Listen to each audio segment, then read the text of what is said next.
A periferia de São Paulo é hoje um grande centro cultural a céu aberto, ressaltam os artistas populares. Praças, ruas, bares e locais como esse, a Casa Amarela, em São Miguel Paulista, se transformaram em importantes centros irradiadores de cultura. Vento norte, vento sul, debaixo do céu azul, tempo, sorte, desengano, no chão Um dos fenômenos que chamam a atenção são os saraus, que voltaram a ganhar força na cidade já no final dos anos 90. Pousei no colo da serra. Eles se fortalecem ao lado de expressões como o hip hop, que tem um cunho de contestação política. Mais autônomos, esses grupos espalhados pela cidade conquistam o público e também o respeito da grande mídia. Ganhei a brisa e o trovão, a luz do sol e o luar, estrelas na palma da mão. Pousei no colo da serra. Eu sou Gilberto Nascimento e esse é o Diálogo São Paulo.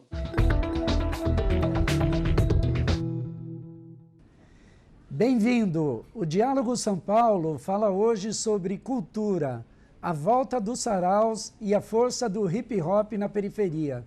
Para debater esse tema, recebemos aqui no programa o escritor e ativista social Alessandro Buzo, ex-apresentador do quadro SP Cultura na Rede Globo. Obrigado pela presença, Buzo. Obrigado pelo convite. Também aqui no programa, o poeta Akira Yamazaki, um dos organizadores do Sarau da Casa Amarela de São Miguel Paulista. Seja bem-vindo, Akira. Obrigado pelo convite, velho. Obrigado. Os saraus voltaram à cidade de São Paulo e reúnem hoje cada vez mais admiradores, principalmente jovens. Ao lado do hip hop, essa manifestação ganha força na periferia. Buzo, o sarau chegou ao Brasil com a família real, era uma coisa de um público seleto. E hoje atrai muita gente na periferia, né? A que você atribui esse fenômeno da volta dos saraus? Eu acho assim, esse lance do sarau vir da hierarquia e hoje a favela ter tomado conta, literalmente, eu acho que menosprezaram o poder da literatura do alcance, né? Não fizeram livrarias nas periferias, pouquíssimas bibliotecas. Então ninguém esperava que dali surgissem escritores, pessoas interessadas no assunto.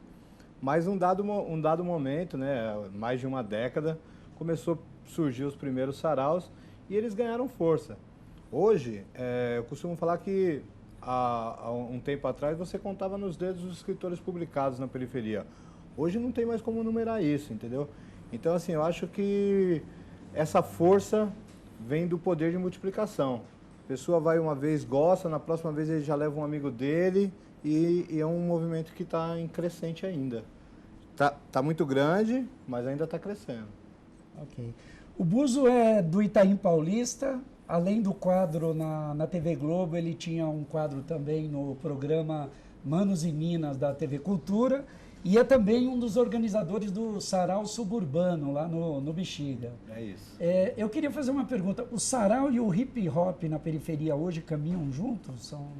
Com certeza, assim, eu acho que, respondendo por mim, eu acho que o hip hop foi a grande inspiração, né? Até para os meus primeiros livros e tal, o hip hop que direcionou um pouco a minha caminhada.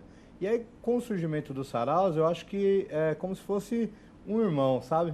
O hip hop e os saraus, eles falam a mesma linguagem, eles tentam passar uma mensagem de perspectiva de melhora, de acreditar no seu sonho mesmo que pareça impossível. Então, eu acho que sim, caminham próximos e em alguns momentos juntos. Ok.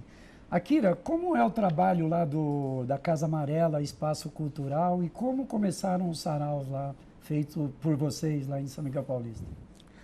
Bom, na verdade é o seguinte, em São Miguel Paulista, sarau, não com esse nome, sarau, né? Mas sarau lá a gente conhece desde a década assim, de 1970, né? Quando a gente militava lá no Movimento Popular de Arte, que foi um movimento que existiu lá a partir de 1977 até 1986, 87 mais ou menos, né? E a gente fazia de duas formas, né? Tinha um poeta, compositor, lá que é uma referência de arte e de cultura para nós, né? Que é o Sacha Arcanjo, né? E a moçada se reunia, assim, vira e mexe na casa dele, né? Que tinha um quintal grande, assim, um quintal todo arborizado, né? E aí era aquela coisa assim, tipo, a gente chamava de cantoria, né? Mas na verdade era um sarau, porque quem chegava lá, um tocava uma canção, aí o outro falava um poema, ia rodando assim, e cachaçinha, cerveja, né? Aí até amanhecer, né? E a outra forma assim que a gente tinha, assim como nós não tínhamos na época espaço assim para onde mostrar o nosso trabalho, a nossa arte, a nossa poesia, a nossa cultura, enfim, a nossa paixão, a gente começou a ocupar as praças lá em São Miguel, né? Que também era um enorme sarauzão a céu aberto assim, que tinha assim na parte da manhã uma atividade assim para a criançada, né? Na parte da tarde assim era a mesma coisa, né? Quem chegava tocava, falava seu poema e o dia avançava, né? E a noite terminava com um grande forró lá na Praça do Forró de São Miguel, né? Quer dizer, a Praça do Forró veio a ser denominada Praça do Forró por causa desse movimento que na época a gente denominava Praça Popular de Arte, né? E com esse forró que acontecia no final lá, né? Então o sarau lá em São Miguel, a gente faz assim desde então, vocês as foram eras, né? precursores, de uma certa né? forma. Não digo que nós somos, porque eu acho que isso aí era feito em várias regiões da cidade, não era só lá não, né? Uhum. Conheço assim muitos locais assim que a gente ia assim, e que aí depois esse movimento assim ganhou uma força incrível, né? Hoje em dia nós estamos vivendo um boom assim de saraus pela cidade. Só lá em São Miguel, eu não dá para contar nos Quantos dedos. saraus tem hoje em São Paulo, mais ou menos? Não sei, talvez o Buzo tenha essa... Acho que essa conta a gente já perdeu, assim. Que nem ele falou, lá em São Miguel já tem alguns. Tem uma Ali mais em Paulista de não tinha nenhum, certeza. hoje já tem uma meia dúzia. Então, assim, se você pensar que nem todos esses têm a visibilidade que deveria, tem muito mais de 100 saraus. Os primeiros a ganharem facilmente. Visibilidade foram Sarau do Cooperifa. Binho, a Cooperifa, já com essa denominação de sarau. Uhum. Mas como a Akira disse, reunião de pessoas interessadas em cultura e arte sempre existiu. Só não tinha essa conotação, essa denominação de sarau. Correto. Buzo, você também é organizador lá de um grande evento chamado Favela Toma Conta, né? Lá na Zona Leste, já está na 29ª edição. Você podia falar um pouquinho o que é esse trabalho, exatamente o que é feito? Lá? Na realidade, o Favela Toma Conta é um evento que começou em 2004. Ele tem 29 edições desde 2004, porque no começo ele acontecia 3, 4 vezes por ano. Com o acúmulo da minha agenda e eu não ter mais condições de fazer tantos por ano, de uns anos para cá ele acontece só no Dia das Crianças, dia 12 de outubro. Então hoje ele virou uma festa do Dia das Crianças. Mas a primeira edição, em 2004, foi na rua da minha casa, no Jardim Camargo Velho, onde eu só queria fazer um evento. Eu tive a ideia de fazer um evento, coloquei o nome de Favela Toma Conta e não esperava que tivesse continuidade. Depois do evento, alguns vizinhos, algumas pessoas começaram a falar: quando que vai ter a próxima edição? Quando que é o próximo Favela Toma Conta? E aí que caiu a ficha que o pessoal queria mais, e aí a gente deu continuidade. Em 2004 a gente fez 3 edições, fizemos uma segunda depois que ele nasceu e depois o primeiro Dia das Crianças, e aí nunca mais paramos de fazer.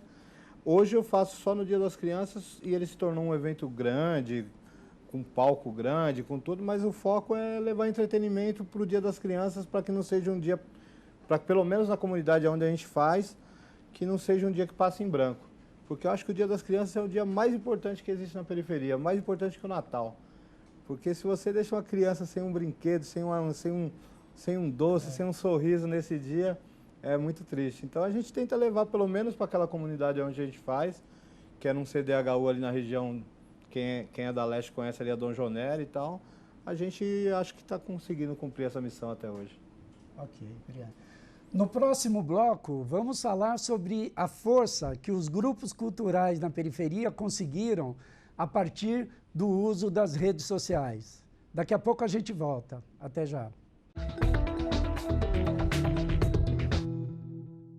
Aqui já não há recordação, um canto do mundo para resignação. Pernoite aqui, deixe seu osso doer, veja seu medo se refazer, não abdique de si, lança-te ao chão, durma, se acordar, lembre-se que ainda tens uma missão. Viola, violência, viola, mostra a tua mão fechada. São instantes, pequenos segredos, tempo ínfimo, são efêmeros, arrepios, calafrios, silêncios, toques sutis, são trocas, olhares barulhentos, gritos de liberdade, são desejos latentes, pulsando corpo e mente.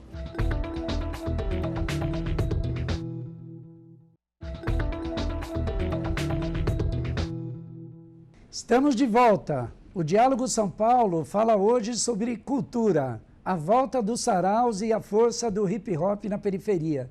E recebemos aqui no programa o escritor e ativista social Alessandro Buzo. Também no programa, o poeta Akira Yamazaki, um dos organizadores do Sarau da Casa Amarela. No bloco anterior, deixamos no ar a questão sobre a força que os grupos culturais da periferia passaram a ter a partir do uso das redes sociais.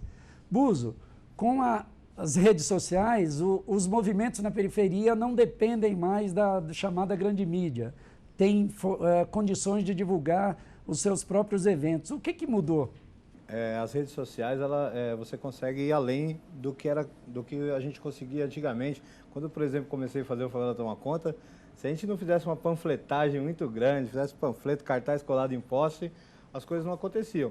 Hoje, muitos eventos, muitas edições de saraus, elas se divulgam só nas redes sociais. Então, assim, o alcance é maior, né? Você consegue falar não só para quem, nos lugares onde você passa panfletando, você fala ali para o mundo, né? Mas esse momento, ele tem que ser bem utilizado, você tem que saber usar essa ferramenta ao nosso favor sempre, né? Eu acho que a grande mídia, não que hoje não seja importante a gente conquistar espaços e até conseguir divulgação nesses espaços, entendeu? Jornais, revistas, a TV tradicional.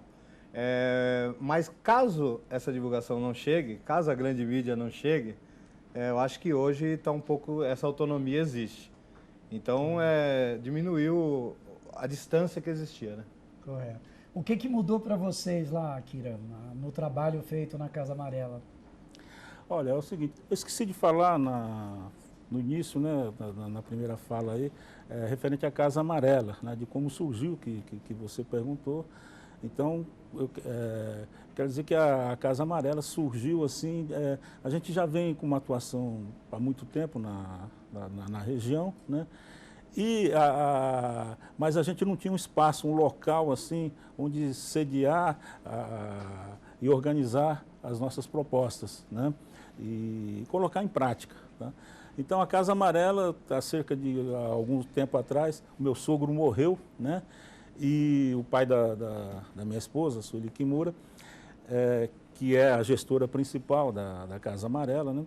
E ele morreu e a casa ficou lá, tipo assim, num esquema assim do inventário, né? E aí vai, isso, aquilo, não sei o quê. Aí ele falou, pô, por que não disponibiliza essa casa para a gente fazer eventos aqui, colocar em prática algumas ideias que a gente tem, né? E em 2011 a gente começou com esse trabalho na Casa Amarela, fazendo algumas ações ali, né? O Sarau da Casa Amarela é uma delas, né? E a gente desenvolve outras atividades lá, mas é um local assim, não é um local pequeno, então não é uma coisa assim para evento, é uma coisa assim mais assim para gerar ideias, né? De gestação de ideias, né?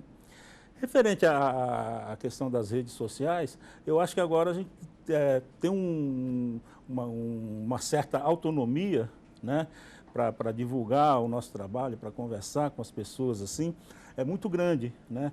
Porque não existe mais aquela coisa assim de ter um sol só para todo mundo, né? Tá? Tem vários sóis agora, assim, né? Cada local, sabe? Cada pessoa é um sol, né? E aí vai da qualidade do trabalho da história que cada um tem, né? Então, isso para a gente, assim, dá uma autonomia muito grande, assim, praticamente a gente realmente não precisa, assim, da grande mídia, assim, para estar, né? É uma coisa, assim, que caminha, assim, com seus próprios pés, né? E aí a gente tem investido muito nisso, assim, né? Tem conversado com as pessoas, enfim, passa daquela fase realmente você tem que ir panfletar de casa em casa, né? Ir no telefone, sair com um carro de som na rua e blá, blá, blá. Não, agora a gente tem uma autonomia boa, assim, e um alcance melhor, assim, né? E essa divulgação, essa conversa chega com muito mais qualidade para as pessoas, né? Não chega assim de uma forma difusa, a pessoa fala, pô, confusa, né? A pessoa já qualitativamente te enxerga, né? Falou, pô, o Buzo faz isso, faz isso, faz isso, né? A Casa Amarela faz isso, faz aquilo, né? Então, chega com qualidade. Né? Quer dizer, você concorda, imagino, né? A produção não depende da chamada indústria cultural. Até porque muitas vezes ela não chega, né? E, poxa, eu comecei fazendo fanzine, e aí eu lembro que a primeira vez que no início de carreira ali, eu lancei meu primeiro livro em 2000, um pouco depois uma pessoa me falou assim, você sabe o que é um blog? E, poxa, eu tinha ouvido falar, mas não tinha certeza do que era. Ele falou, um blog é uma página sua, mas que você mesmo administra, você não é igual um site que você tem que ter alguém para cuidar para você. Comecei a fazer meu blog lá atrás, né? E eu percebi a importância dele, porque as pessoas comentavam que sabia das coisas que eu ia fazer porque estavam acompanhando o blog. E aí a rede social é isso multiplicado por 1 milhão. A rede social, você dá uma tweetada, dependendo de quantas pessoas te seguem, quantos vão compartilhar aquilo, você põe no Facebook, enfim. Isso vai para geral. Eu tenho no Facebook muitos seguidores e tal, e eu percebo que, poxa, às vezes eu consigo retornos da própria mídia porque alguém ali acompanha essas informações que a gente coloca. Tendo qualidade de conteúdo, como a Kira disse, é um prato cheio. Queria fazer um comentário, se me permitir, sobre o que ele falou, né? A gente começou lá atrás também, por exemplo, na década de 70, 80, no Movimento Popular de Arte, tinha lá um monte de poeta, né? 30, 40 poetas, não sei quantos, assim, que não conseguiam publicar, que não conseguiam, né? Então nós inventamos lá uma coisa chamada Caderno de Poesia do Movimento Popular de Arte, né? Que acabamos fazendo, assim, 9 edições desse caderno de poesia, né? Mas era assim, velho. Sabe o mimeógrafo? Lembra do mimeógrafo? Sim, faz tempo. Rapaz, era lipa e datilografava e não sei o quê, e botava naquele stencil, né? E depois... Dizer, hoje é muito mais fácil, né? Com todas as redes sociais. Hoje, aí, você só simplesmente coloca lá e apertou o botão, né? Agora, uma coisa determinante, assim, para que a coisa funcione, é isso que ele falou, a questão da qualidade, né? A gente não faz, assim, no dia a dia, uma triagem de qualidade, mas precisa ter, né? Se não tiver essa qualidade, a coisa não funciona, né? Ok. Buzo, como você explica, assim, o sucesso, por exemplo, de um grupo como Racionais MC, que surgiu sem mídia, né? Sem ter a chamada mídia? O que foi? Foi o início desse fenômeno, desse novo quadro? Como é que... então, o Racionais é um caso à parte, assim, eles nunca adentraram a mídia, nunca aceitaram fazer parte e conseguiram uma divulgação enorme. Eu acho que isso acabou virando um marketing a favor deles. Eu não vou na mídia, então eu não acho que esse marketing dos Racionais funcione para outras pessoas. Eu acho que é muito bom para eles, por isso que eles continuam não indo, né, com raras exceções. Mas eu acho assim que hoje a gente tem sim que ocupar os espaços, seja ele na mídia ou não. Eu mesmo, quando eu fui para o SPTV, imaginei que o pessoal do hip hop, o pessoal da periferia, alguns deles iriam falar que o o Buzo se vendeu, o Buzo foi para outro lado. Mas eu sabia que o trabalho bem feito ia falar por si só. Então eu não precisaria ficar me explicando por que eu aceitei o convite de ir para a Globo, entendeu? Então isso acabou acontecendo de fato.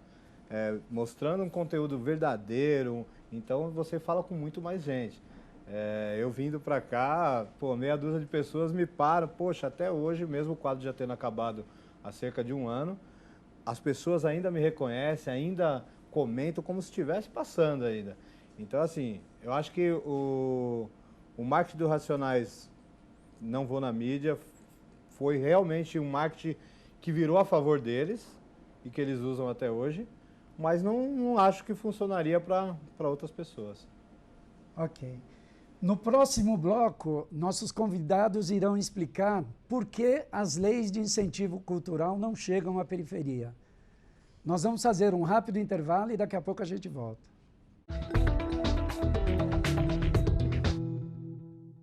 Qual a importância dos movimentos culturais na periferia?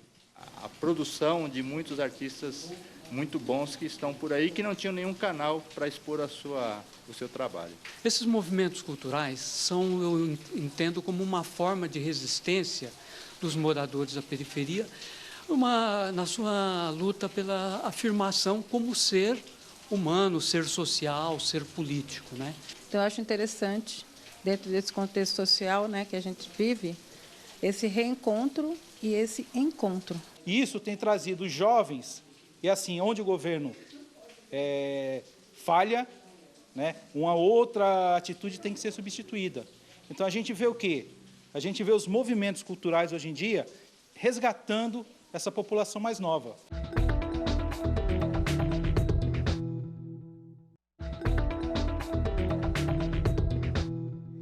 Estamos de volta. O Diálogo São Paulo fala hoje sobre cultura, a volta dos saraus e a força do hip-hop na periferia.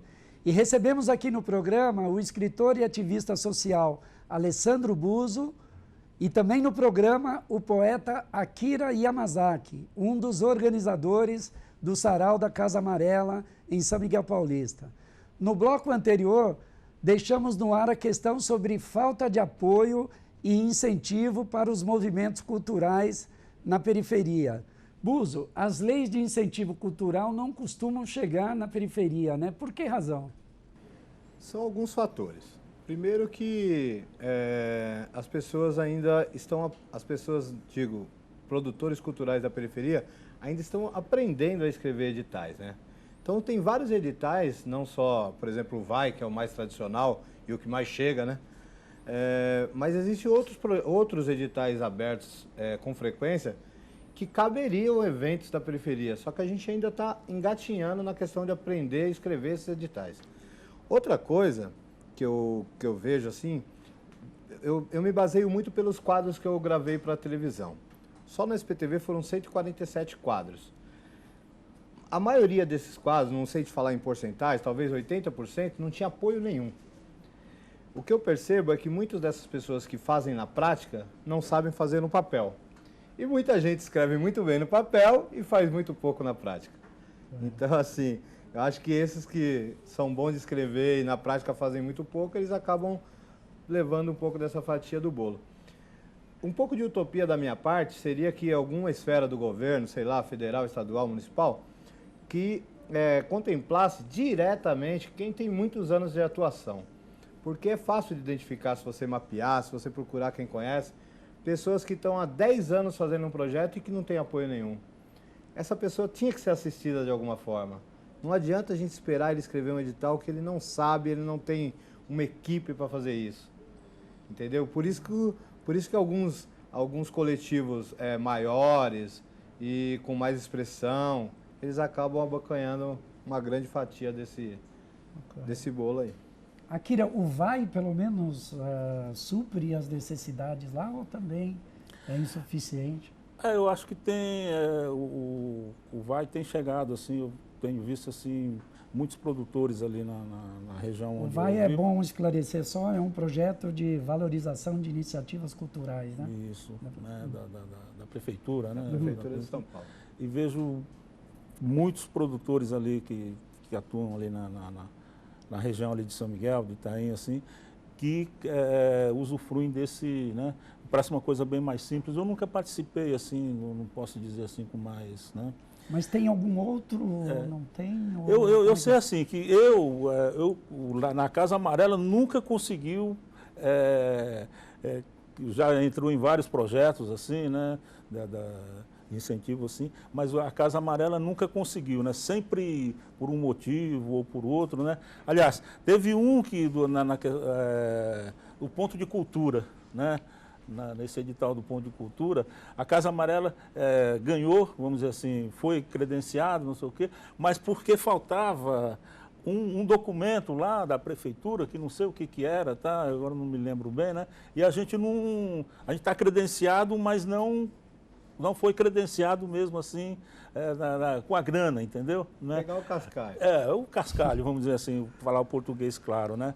E acho que vai muito assim do que o Buzo citou aí, que a gente não está preparado assim para escrever projetos, sabe? Dentro daquele formato que os caras querem, não sei o quê. A gente acaba, sei lá, né? Então, a gente tem um aprendizado assim, muito grande pela frente assim, para estar abocanhando assim, para estar participando e ganhando esses editais aí, né? Falta uma capacitação, então. Falta uma capacitação e pessoas preparadas para fazer, né, esse trabalho, porque realmente é uma coisa assim que é um trabalho burocrático, não sei o quê, administrativo, e você tem que ficar lá no pé, assim, né, ir atrás, isso e aquilo, né, fazer um marketing, e que a gente não está acostumado. Nós somos poetas. E quem poderia dar essa capacitação também? Tem fundações, entidades que dizem fazer esse tipo de trabalho. Tem entidades aí que fazem esse tipo de trabalho, né? Mas resumindo, eu acho que falta isso assim.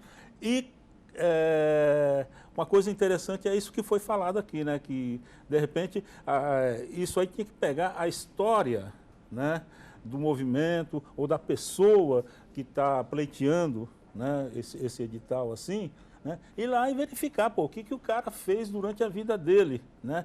Ele fez isso, fez aquilo, né, o projeto tal, enfim, né? Coisas que ele fez. A Casa Amarela é totalmente independente, né? Tem esses 3 anos de vida, mas não são apenas esses 3 anos.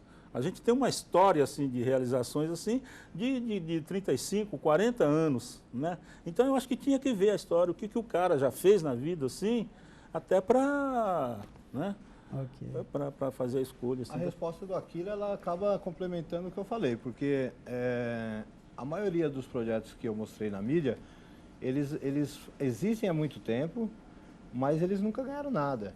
E na Lei Rouanet que você falou, que você abriu falando aí da Lei Rouanet, a Lei Rouanet ela é muito complexa, assim, é complexa de você escrever, de você ser contemplado, e quando você consegue, você aprova lá 1 milhão, 500 mil. Você tem que arrumar uma empresa que vá te dar esse dinheiro para abater do imposto dela. O cara que está lá no extremo, o cara que está lá na quebrada, o cara não tem acesso a essas empresas. Então, quando um ator global, por exemplo, ganha uma Lei Rouanet para fazer uma peça de teatro, na hora ele arruma um banco, na hora ele arruma uma empresa que dispõe o dinheiro para ele. Então, assim, eu conheço algumas pessoas que já foram contempladas na Lei Rouanet e em 3 anos, que é o prazo, não conseguiu arrumar a empresa que desse de fato a grana para ele. Então é isso, assim, as pessoas que fazem na prática, às vezes não estão capacitadas. Quem poderia dar essa capacitação é o lance de a pessoa ser realizadora, mas ter um trabalho paralelo. Por exemplo, o Akira, ele é poeta, ele é organizador da Casa Amarela, só que ele é metroviário. Quanto do tempo dele, ele ser metroviário, implica no tempo dele, entendeu? Então, assim, essas pessoas, elas acabam dividindo o fazer cultural com o trabalho para sobreviver. E o trabalho cultural, por si só, já deveria ser um trabalho. A pessoa deveria... A cultura, ela combate a violência, sabe? Se não fosse esses vários projetos sociais e culturais, a quebrada estaria mais a milhão do que já está. Agora, um outro problema também que me parece é que patrocinador, às vezes, quer visibilidade e talvez há um entendimento, uma avaliação de que na periferia essa visibilidade vai ser menor, né, do que num bairro mais central, ou não? Eu acho que assim, é um erro de avaliação, sabe? Porque quando você fala para a massa, uma operadora de celular, por exemplo, ela tem interesse na periferia, porque quantos milhões de pessoas não utilizam o trabalho dela, o serviço que ela disponibiliza. Então, assim, de repente ela acha que aquele alcance não interessa para ela, mas ela deveria repensar os seus conceitos aí. Okay. Só uma coisa. Esse ano, esses dias atrás, saiu, recentemente agora, né? Saiu o resultado, né, dos contemplados do PROAC, né? Que é um edital que tem aí, do governo do estado, né? Secretaria de Cultura, não sei o que, tá? E a gente estava lá e nós não fomos contemplados, né? Na coisa assim. E aí, por curiosidade, tem um amigo que lá da Casa Amarela, né? Eu perguntei para ele, né, mas quem foi, quais foram os contemplados, não sei o que, tá, né? Aí ele falou assim, olha, eu não sei, tinha uma quantidade o PROAC contemplaria uma quantidade X, né, por exemplo, 30 ou 40, eu não sei o número certo, né, de projetos, né? E a metade foi ganha por uma entidade só, entendeu? Né? Por aí. Quer dizer, é uma coisa assim para a gente ficar pensando, né? Ela colocou lá vários projetos, né? E desse tanto, uns 15 assim foram contemplados, né? E entidades que todo ano são contempladas assim né? Então, quer dizer, tem alguma coisa assim que a gente fica assim sem maiores. E aí a gente tem uma história, né? A gente sabe que tem uma história, né? Por exemplo, o PROAC Saraus, o Sarau Suburbano, que eu organizo aqui na Livraria Suburbana Convicto no Bexiga, ele é semanal, sabe? Então, toda terça-feira tem sarau. Então, quando a gente percebe, com já é 100 pessoas cada sarau, né? Você entendeu? Então, assim, a gente acaba fazendo na prática muito e não tendo tempo para cuidar dessa parte que tem gente, que faz um sarau por mês, um sarau bimestral. O cara tem mais tempo para ir em reunião, tem mais tempo para ficar lendo essas paradas. E a gente faz muita quantidade na prática e precisa pensar um pouquinho mais essa parte burocrática, digamos assim. Tem muita entidade, ONG, que consegue apoio de grandes organizações como Fundação Ford, Fundação Avina. Não é o caso de vocês nunca tiveram... Essas que você citou, nunca chegou. Tá certo. Pelo Acho menos... que é uma coisa de ter talvez uma melhor distribuição aí, vocês sugerirem isso também.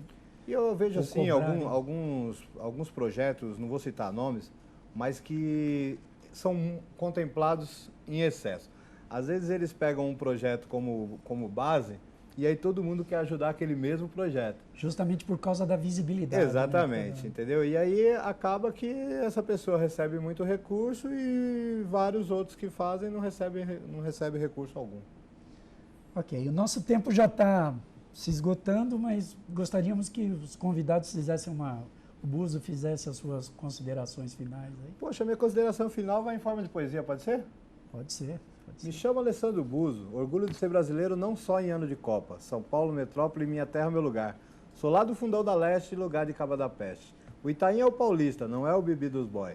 Gueto, periferia, favela, é tudo isso que eu vejo olhando da minha janela. Lugar melhor que lá não existe. É lá que eu escrevo meus livros, é lá que cresce meu filho.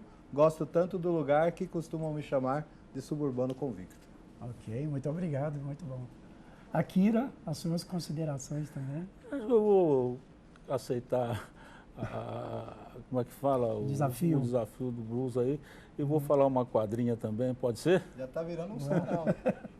Virou um sarau, realmente. Vamos lá. Atiro um verso comum de manhã bem cedinho. Às vezes acerto numa flor, às vezes num passarinho. Ok, Akira, muito obrigado. E o Diálogo São Paulo de hoje fica por aqui. Obrigado pela companhia. Voltamos na próxima semana. Até lá.